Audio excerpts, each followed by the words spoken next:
Epithelial tissues are one of the four primary types of animal tissues, and it's found throughout the body, covering internal and external surfaces. Epithelial tissues serve various functions, including protection, absorption, secretion, and sensory perception. We're going to talk about different types of epithelia in today's video. We're going to go into the specifics relating to structure, location, and its function. So let's begin. So the first type is simple squamous epithelium. In terms of its structure, it's a single layer of flat, thin cells with a central nucleus.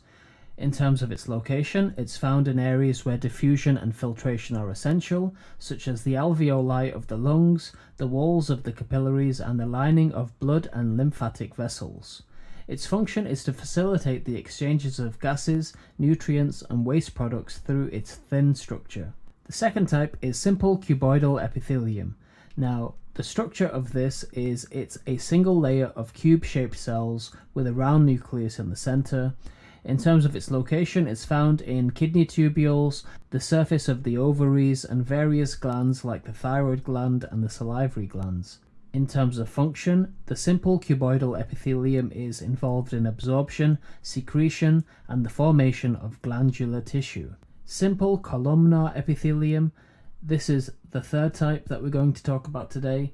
Its structure is a single layer of tall, column-like cells with elongated nuclei, usually located near the base. In terms of location, it generally lines the gastrointestinal tract, which includes the stomach and the intestines, the female reproductive tract, like the uterus and the uterine tubes, and the respiratory tract in the bronchi. Its function is specialized for absorption and secretion. It may possess microvilli or cilia on their apical surface to enhance these functions. The fourth type is pseudostratified columnar epithelium. In terms of its structure, it appears stratified, but it's actually a single layer of cells with nuclei at varying heights, giving it a layered appearance, and it often has cilia. Pseudostratified columnar epithelium typically line the respiratory passages like the trachea and bronchi, and parts of the male reproductive tract, like the epididymis. In terms of function, the cilia aid in moving mucus and trapped particles along the surface, and it contains goblet cells which secrete mucus. The fifth type is stratified squamous epithelium.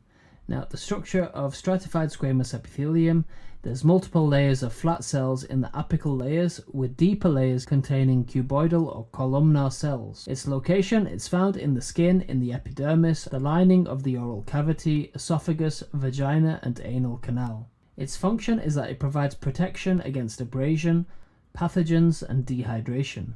Transitional epithelium is the sixth type. It's a specialized stratified epithelium which consists of varying cell shapes from round to flat, depending on the degree of distension, and it's made up of several layers of cells that become flattened when stretched. It's also known as urothelium.